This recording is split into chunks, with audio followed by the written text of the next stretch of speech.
দূরত্ব ভাবতে গেলে দূর হয়ে যায় আপন।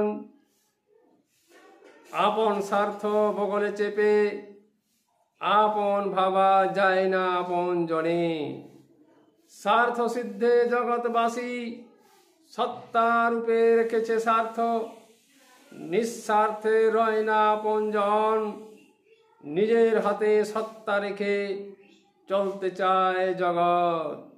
বিভেদ যত সত্তা নিয়ে হয়েছে গণ্ডগোল, সত্তাহারা চায় না হতে আপন বা পর। তাই তো দ্বন্দ্ব মানব কুলে, অস্তিত্ব হারা মন। মতান্তরে ভাসছে জগৎ আপন বা পর। সত্তাহারা মানব জাতি, আত্মহারা মত। সত্তাহারার আশঙ্কাতে ভাবছে সারা মত।